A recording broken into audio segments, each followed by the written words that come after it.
Debate ఉండే పెద్దలుగా నమస్కారం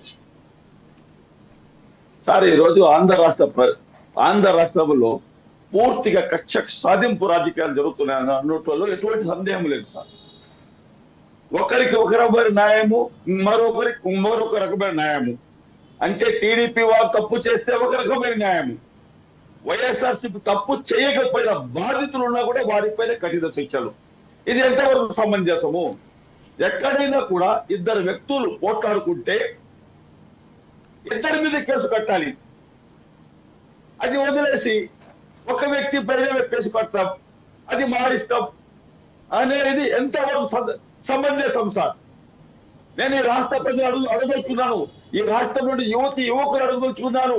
అంటే చంద్రబాబు నాయుడు గారు, మేము గెలిచాము 5 సంవత్సరాలు, మాకు ఎటువంటి ధోకా లేదు, మేము ఏమైనా చేయగలుగుతాము, ఎవరినైనా చంపగలుగుతాము అనే ఉద్దేశంతో ముందుకు వెళ్తున్నారు తప్ప ఈ రాష్ట్ర అభివృద్ధి కోసం ఆయన ఎటువంటి త్యాగాలు చేయడం లేదు, ఎటువంటి ముందుకు సాగడం లేదు అనేది నిర్దేశం తెలిసిపోయింది సార్.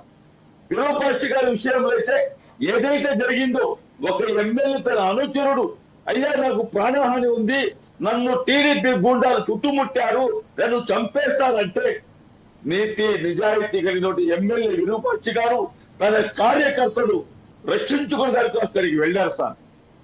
అంటే కార్యకర్తలు రక్షించుకోవడానికి వెళ్తే కూడా అతని పైన కేసులు పెడతారా?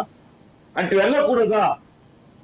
అంటే ఏదైతే ఈరోజు ఎల్లో మీద ఏది రాస్తే అదే చట్టం అయితే ఈ రాష్ట్రంలో కోర్టులు అవసరం లేదు, న్యాయమూర్తులు అవసరం లేదు, న్యాయవాదులు అవసరం లేదు.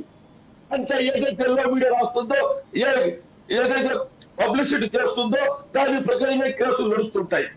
ఇంతకంటే దౌర్భాగ్యమైన పరిస్థితి ఏ రాష్ట్రంలోనే ఉందా? అంటే ఒక ఎమ్మెల్యే తన కార్యకర్తలు రక్షించుకోవడానికి కోసం వెళ్తే అతడిపై అక్కడ విధ్వంసులు సృష్టించాడు, కొట్లాడాడు, ఏదేదో చేసేశారన్నారు. అక్కడ జరిగింది విరూపాక్ష గారి తమ్ముడు చేయి వెలిగింది సార్. దెబ్బలు తిన్నది విరూపాక్ష గారి మనుషులు దెబ్బలు తిన్నారు సార్. అయితే ఇక్కడ ట్విస్ట్ ఏంటంటే, ఒక టీడీపీ కార్యకర్త తన భార్య దుస్తులు చించేసి అంటే మొయినుద్దీన్ గారు ఒకటి, మొయినుద్దీన్ గారు నేను కేసు జోలికి వెళ్ళను, ఎందుకంటే ఒక నిమిషం.